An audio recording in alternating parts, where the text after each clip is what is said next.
Indonesia harus berpikir dua kali sebelum memutuskan membeli persenjataan dari Rusia. Bukan semata soal teknis saja, Indonesia juga harus mempertimbangkan tekanan geopolitik dan resiko ekonomi politik andai kata beli senjata maupun alutsista Rusia. Semua bermuara pada aturan KATSA buatan Amerika Serikat yang bisa menyandung Indonesia jika nekat membeli persenjataan dari negara beruang merah. Padahal sebagai negara non-blok, Indonesia sejatinya sah-sah saja untuk membeli senjata dari Rusia maupun rival Amerika Serikat lainnya. Itulah mengapa pada tahun 2021 lalu, Indonesia mengurungkan niat untuk membeli belasan pesawat jet dari Rusia. Lantas, seperti apa kisah di balik batalnya pembelian senjata Rusia oleh Indonesia?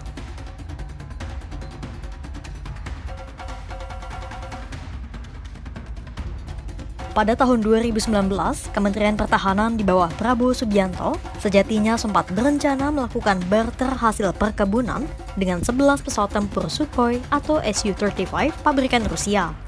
Kontrak perdagangan itu bernilai 1,14 miliar dolar Amerika Serikat atau setara dengan 15,16 triliun rupiah. Proses pembahasan sudah dilakukan dan kontrak pun telah ditandatangani. Namun pada akhir 2021, Kementerian Perdagangan menyatakan barter batal dilakukan atau belum direalisasikan. Kemudian tepat pada 22 Desember 2021, Kepala Staf Angkatan Udara Marsikal Fajar Prasetyo menyatakan, dengan berat hati Indonesia harus meninggalkan rencana itu. Adapun Su-35 merupakan pesawat tempur generasi 4.5 pabrikan Rusia yang dilengkapi teknologi canggih dan generasi kelima. Teknologi terbaru Su-35 juga memberi keunggulan bagi pesawat ini dibandingkan pesawat tempur multifungsi generasi keempat lainnya.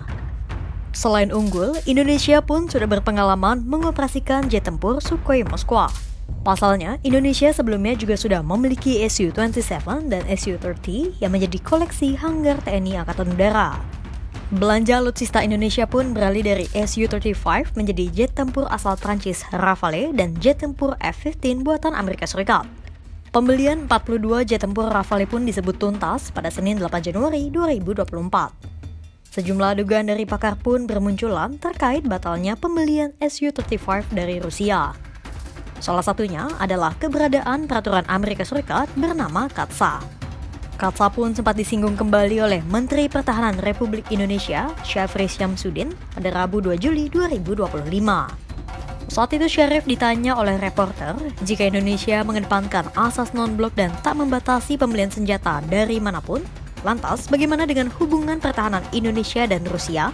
Syarif pun menyebut adanya KATSA, meski di lain sisi Indonesia melakukan sejumlah upaya untuk tetap mempertahankan kerjasama dengan Rusia dan menghindari sanksi Amerika Serikat pada saat yang sama. Juga akan ada penyesuaian, Pak? Kita tahu bahwa kita juga ada KATSA yang menjadi ketentuan dari Amerika, tetapi sampai dengan saat ini kita bisa melakukan satu upaya-upaya yang kita lakukan dari dalam negeri untuk memperbaiki alutsista Sukhoi 27 dan Sukhoi 30 yang memerlukan perbaikan.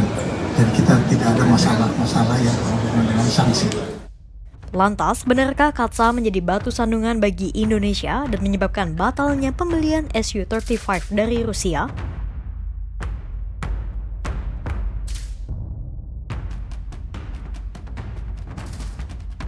Pada saat Prabowo berkunjung ke Pentagon sebagai Menteri Pertahanan pada Oktober 2020, pejabat tinggi Kemenhan Washington menyatakan bahwa Amerika Serikat tengah meningkatkan risiko KATSA. Pembicaraan KATSA pun disinggung dalam seluruh dialog dengan Prabowo. Hal itu seolah secara implisit menekan Indonesia untuk tidak melakukan transaksi Su-35 dengan Rusia. Pengamat militer dari Institute for Security and Strategic Studies atau ISSES, Khairul Fahmi pun menyatakan bahwa KATSA memang harus dipertimbangkan Indonesia. Namun selain KATSA, Fahmi mencatatkan faktor lain yang menyebabkan Indonesia batal membeli Su-35. Pertama, biaya operasional Sukhoi tinggi, terbukti dari pengalaman Indonesia mengoperasikan Su-27 dan Su-30.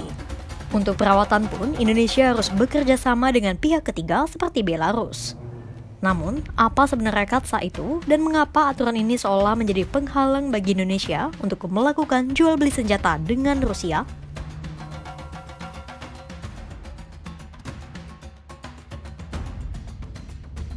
CAATSA adalah singkatan dari Countering America's Adversaries Through Sanction Act. Aturan ini dikeluarkan Amerika Serikat pada tahun 2017. CAATSA memungkinkan Amerika Serikat untuk memberikan sanksi terhadap negara-negara yang melakukan jual beli senjata dengan Rusia, Korea Utara, dan Iran. Pertanyaannya, seberbahaya apa jika Indonesia membeli senjata dari Rusia? Pertama, kalau Indonesia terindikasi melakukan transaksi signifikan dengan Rusia, maka Amerika Serikat bisa saja menjatuhkan sanksi terhadap Indonesia sesuai pasal 231. Dalam pasal ini, Presiden Amerika Serikat berhak menjatuhkan sanksi terhadap siapapun yang melakukan transaksi signifikan dengan sektor pertahanan atau intelijen Rusia. Kedua, Indonesia terancam dikenai 14 jenis sanksi ekonomi dan diplomatik sesuai pasal 235.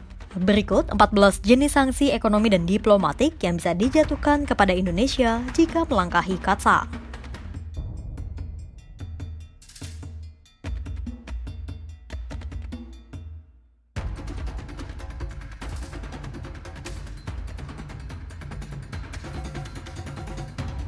Indonesia juga bisa mengundang sanksi Amerika Serikat jika bertransaksi dengan sejumlah perusahaan Rusia yang masuk daftar hitam, mulai dari Rosoboron Export, Rostec, dan FSB serta GRU. Memang ada yang namanya waiver dalam CAATSA atau pengecualian dari sanksi. Namun, tidak ada jaminan Indonesia bisa menerima waiver apabila sudah dianggap Amerika Serikat melanggar CAATSA. Indonesia memiliki hak penuh untuk menentukan sumber alutsistanya. Namun di tengah konstelasi geopolitik yang makin kompleks, setiap keputusan pertahanan tak lagi murni berbicara soal teknologi atau kebutuhan militer semata. Keputusan untuk membatalkan pembelian Su-35 dari Rusia bisa jadi merupakan langkah strategis untuk menghindari risiko sanksi ekonomi dan diplomatik dari Amerika Serikat. Pada akhirnya, dilema antara mempertahankan prinsip non-blok dan menjaga hubungan dengan kekuatan besar dunia menjadi tantangan berulang bagi diplomasi dan pertahanan Indonesia ke depannya. Kira-kira upaya apa lagi yang akan dilakukan Indonesia untuk tetap mempertahankan politik luar negeri bebas aktif dan asas non-blok? Pantau terus perkembangannya hanya di kanal YouTube Kompas.com.